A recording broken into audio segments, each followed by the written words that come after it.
Hello guys, it's Ishii here. I wanted to talk about carving a pipe and my results from carving a pipe. I bought some briar blocks before and decided to carve some pipe because, well, my first pipe that I started learning how to smoke was a cob pipe.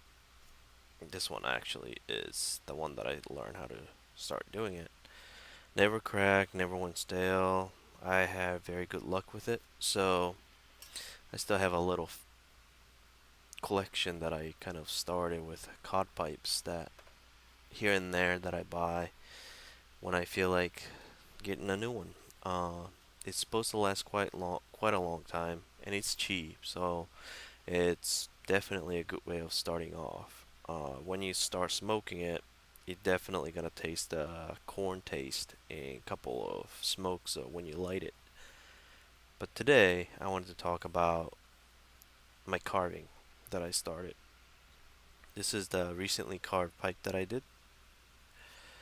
What happened was the bowl that was attached to Savanelli pipe, I mean stem, cracked, and sooner or later I knew that it's gonna break, and sure enough, it broke in.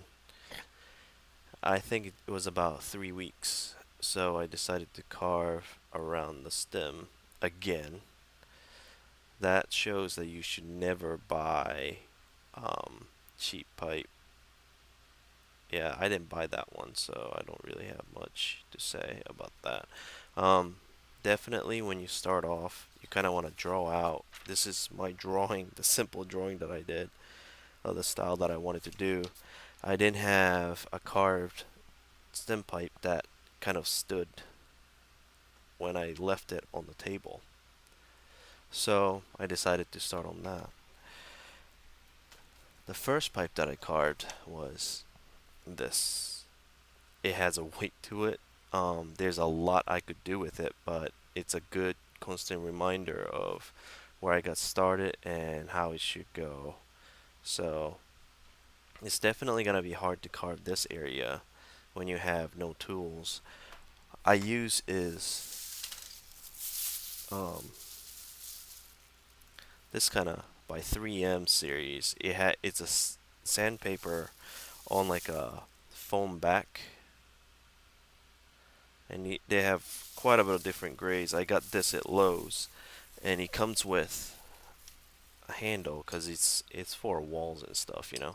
But the handle moves, and it makes it easier to hold when you carve it. I usually hold it in this way, and then kind of sand it down a little bit, and then see if the angle's good.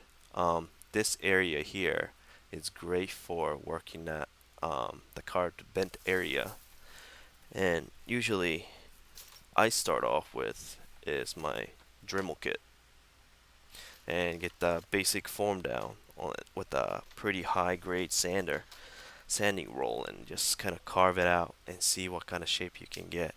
Um, this is the second one that I did, which I try to figure out the best way to carve the more of a natural curved lines, and there it is. But this one turns out to have a little bit of crack or a gap in the briar.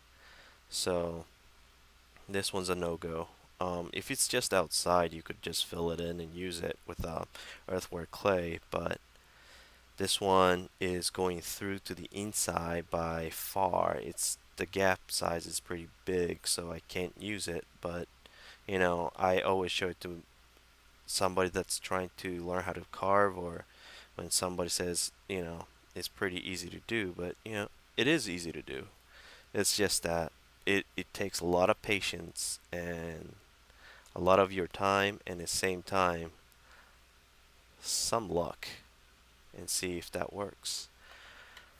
Um, I definitely have different grades of sandpaper that comes with it. I have 400, 200,